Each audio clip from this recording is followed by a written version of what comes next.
का समापन हो चुका है, लेकिन इसके राजनीतिक पहलू अभी भी चर्चा का विषय बने हुए हैं। खासकर कांग्रेस नेता राहुल गांधी और प्रियंका गांधी के संगम में स्नान न करने को लेकर राजनीतिक बयानबाजी तेज हो गई है।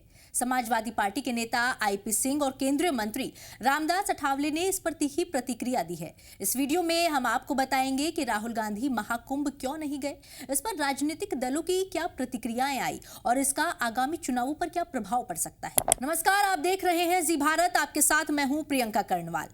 राहुल गांधी के महाकुंभ न जाने पर समाजवादी पार्टी के नेता आईपी सिंह ने तीखा हमला बोला और उन्हें सनातन धर्म का विरोधी बताया। उन्होंने कहा कि राहुल गांधी खुद को हिंदू बताते हैं, लेकिन रायबरेली आने के बावजूद कुंभ स्नान नहीं किया।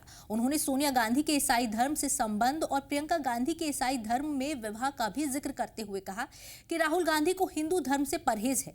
वहीं केंद्रीय मंत्री रामदास अठावले ने भी इस मुद्दे पर बयान देते हुए कहा कि उद्धव ठाकरे और राहुल गांधी ने महाकुंभ में न जाकर हिंदू समुदाय का अपमान किया है।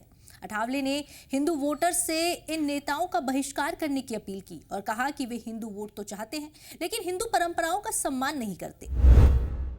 राहुल गांधी जिस दिन रायबरेली पहुंचे थे, उसी दिन उनके महाकुंभ में जाने की चर्चा जोरों पर थी।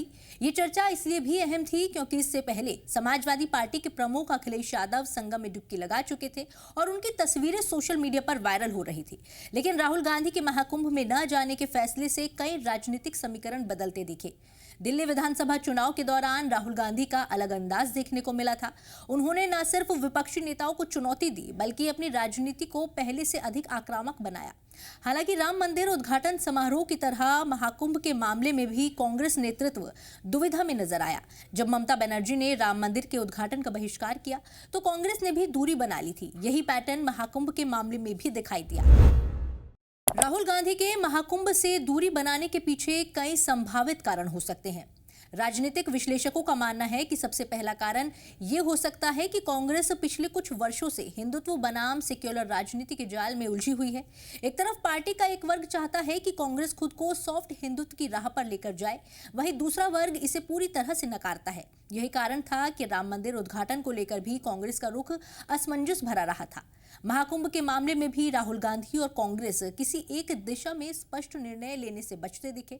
दूसरा कारण यह हो सकता है कि महाकुंभ में जाने से कांग्रेस को अपने मुस्लिम और दलित वोट बैंक को लेकर नुकसान होने की चिंता रही हो। कांग्रेस को डर था कि अगर राहुल गांधी महाकुंभ में स्नान करते हैं तो उनके कोर वोटर्स में गलत संदेश जा सकता है, खासकर तब जब पार्टी ने हाल ही में मुस्लिम और दलित मतदाताओं को अपनी तरफ आकर्षित करने की कोशिश तेज कर दी है। तीसरा और सबसे बड़ा कारण यह हो सकता है कि राहुल गांधी महाकुंभ के बहाने हिंदुत्व की राजनीति में फंसने से बचना चाहते थे। बीजेपी और उसके सहयोगी दल लगातार राहुल गांधी पर हमलावर रहे हैं कि वो हिंदू विरोधी हैं। ऐसे में अगर राहुल गांधी महाकुंभ जाते तो बीजेपी इसे एक राजनीतिक स्टंट के रूप में प्रचारित कर सकती थी। वहीं अगर वो नहीं जाते तो उन पर हिंदू विरोधी होने के आरोप लगने ही थे। ये एक दुविधा की स्थिति थी और कांग्रेस ने इस मामले में तटस्थ रहने का फैसला किया। सबसे दिलचस्प बात यह रही कि उत्तर प्रदेश कांग्रेस अध्यक्ष अजय राय ने पहले स्पष्ट रूप से कहा था कि राहुल गांधी महाकुंभ में जाएंगे। उन्होंने दावा किया था कि कांग्रेस के नेता पहले भी कुंभ जाते रहे हैं और इस बार भी जाएंगे।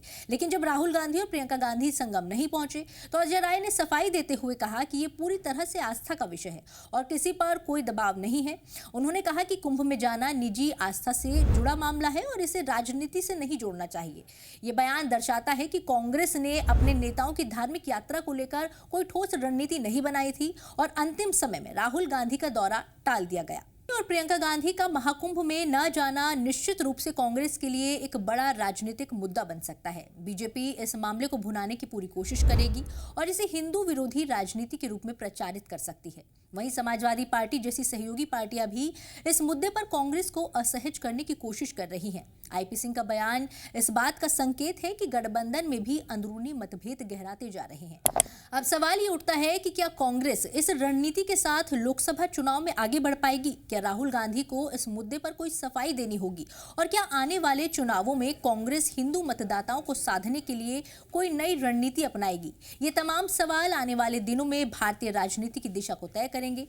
आपकी इस पूरे मामले पर क्या राय है? अपने विचार हमें कमेंट सेक्शन में जरूर बताएं। धन्यवाद। जी भारत।